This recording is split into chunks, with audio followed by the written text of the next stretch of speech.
تو وہی ہے کہ گلہ شکوہ انڈیا سے کوئی نہیں ہے، گلہ شکوہ افغانستان سے. اور افغانستان سے کیا گلہ شکوہ ہے؟ سمپل یہی گلہ شکوہ ہے کہ اگر تم امریکہ کو مشرک کہتے ہو، کافر کہتے ہو، اسلام کا دشمن کہتے ہو، افغان کا دشمن کہتے ہو، تو اس کے ساتھ ایگریمنٹ کرتے ہو اور اسے کہتے ہو کہ ہماری زمین آپ کے خلاف استعمال نہیں ہوگی، ہم آپ کے ساتھ وعدہ کرتے ہیں، یہ سارا کرتے ہو. پاکستان کے خلاف تمہاری زمین کیوں استعمال ہو رہی ہے؟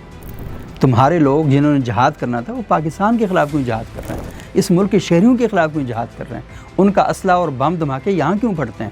تو ہمارا تو صرف یہ اعتراض ہے. اور یہ اعتراض کس سے ہے؟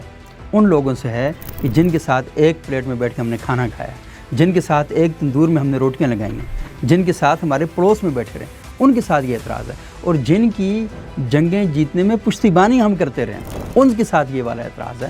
تو مسئلہ اصل میں یہی ہے سیدھا سا کہ ہم توقع نہیں رکھتے تھے کہ افغانستان میں جو حکومت آئے گی وہ اٹھ کر یہ والا کام کرے گی. تو اب مسئلہ یہ ہے کہ سوال تو یہ پیدا ہوگا کہ چین کے ساتھ آپ کی یاری ہے، امریکہ کے ساتھ آپ کی یاری ہے، کیا کہتے ہیں انڈیا کے ساتھ پیار کی پینگیں آپ بڑھا رہے ہیں اور رشیا کے ساتھ آپ ایگریمنٹ کر رہے ہیں، لیکن آپ پاکستان آپ کو اس وقت برا لگنا شروع ہو گیا. تو وہ جو بڑا مشہور شعر ہے نا کہ تہمت لگا کے دشمن سے، تہمت لگا کے ماں پہ دشمن سے داد دے، ایسے سخن فروش کو مر جانا چاہیے. تو مسئلہ اصل میں یہ تو مسئلہ اصل میں یہی ہے کہ یہ آپ کے سوچنے کی بات ہے. پاکستان نے کیا آپ کے ساتھ غلط کیا؟ پاکستان نے کیا آپ کے ساتھ زیادتی کی ہے؟ مطلب کہ یہ تو باقی ملکوں کے ساتھ وہ معاملات ہماری حکومتوں کے ہیں، افغانیوں کے ساتھ وہ معاملات ہمارے شہریوں کے ہیں.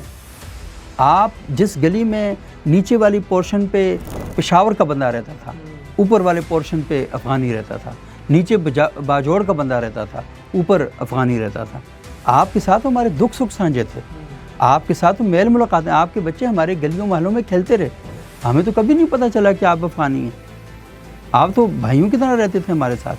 یہ اچانک سے کیا ہو گیا؟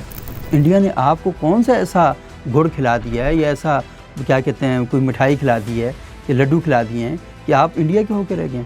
اور وہاں پہ جا کے آپ کرتے کیا ہیں کہ انڈیا میں بیٹھ کر ہمارے خلاف بات کرتے ہیں، دشمن کی آغوش میں بیٹھ کر آپ ہمارے خلاف بولتے ہیں، کشمیر پہ کامنٹ ہو رہے ہوتے ہیں جن کا کوئی تعلق نہیں ہے. اور پھر آپ کہتے ہیں جی پاکستان کے ساتھ ہم تجارت نہیں کریں گے. بھائی یہ تو آپ کی سہولت کے لیے تجارت کا راستہ دیا تھا. مجھے بتایا نا میرے سینے کے اوپر سے ٹرک جا رہا ہے میرے دشمن کا اور آپ کو جا کے وہ کھانا کھلا رہا ہے. بالکل. تو ٹھیک ہے آپ کہتے ہیں کہ آپ کو ہم راہداری کے پیسے دیتے ہیں، لیکن مسئلہ یہ کہ کھاتے تو آپ ہیں نا، آپ کا ایسا کچھ نہیں، آپ تو لینڈ لاک ہیں. ہم آپ کے ساتھ سپورٹ کر رہے ہیں، سارا کچھ کر رہے ہیں اور کوئی احسان بھی نہیں کر رہے. ہم کہتے ہیں ٹھیک ہے یہ حق ہوتا ہے.